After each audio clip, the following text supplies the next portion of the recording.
Okay, so there's been multiple incarnations of Huntress, Black Canary, and Renee Montoya, and I know that you said that you really dug the New 52 version.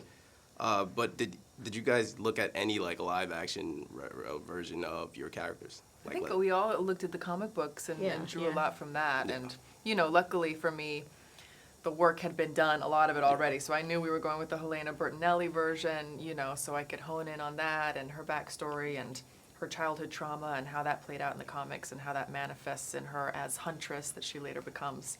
And there was so much in the script that was so good to play with. And then we also did a lot of improv and figured out who she was, in a sense, kind of on the day, you know, with everybody and the way she interacts with these other women and all of that. There was a lot of playing. So it was a lot of sort of going to the comics, focusing on the script, but also just letting it fly. Yeah, the live action, well, can I call it live action? It's a video game? Is that technically? Yeah, I can, right? Injustice 2, the Black Canary in that, I drew a lot of inspiration from, especially for the Canary Cry. Yeah.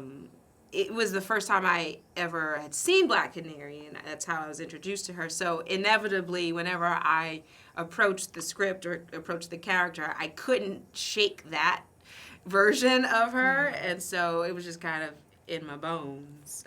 But I did definitely do a lot of research in the comics. Speaking of like references in the media, in like a certain comic, Renee Montoya turns into one of the most iconic DC characters, The Question. Would you want your version of Montoya to suit up in the future? Oh, hell yeah.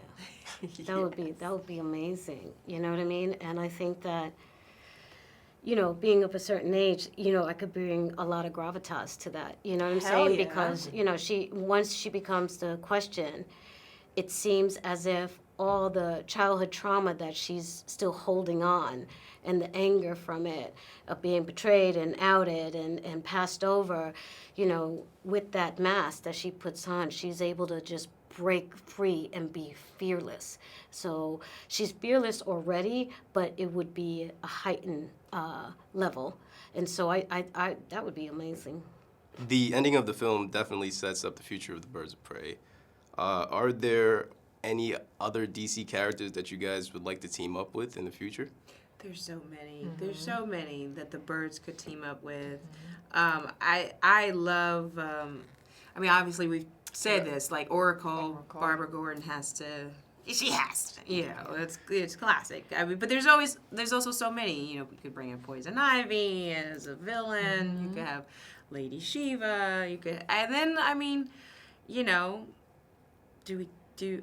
it's a whole world. It's a wealth of potential, I think. That's the exciting And there's thing. potential crossover with, you know, Batman and Catwoman. That's what I right. keep. That's, you know, I think that would Green be really Arrow. fun. Yeah, right. Yeah, and you know, it could go on and on and on. That's what's so fabulous about it. Would you guys, you guys teamed up with Margot Robbie as Harley Quinn in this one. Would you guys be at all interested in going against her? We talked about this morning. We were saying, like, Poison Ivy, Catwoman could go against the Birds. Right. I mean, couldn't they? Yeah, they could team up again, you know, because Harley's, you know, her allegiances don't lie in any one specific place. She would betray us like in a that, heartbeat. especially with Poison Ivy. I mean, Poison Ivy, you know, she'd fall in love with her. I mean, she can betray us. She does. She leaves us flat. Hell yeah, she steals my car. Right, exactly. That's right, she does. Yeah. It's done. DC. Yeah. Walls up. Thank you guys for everything.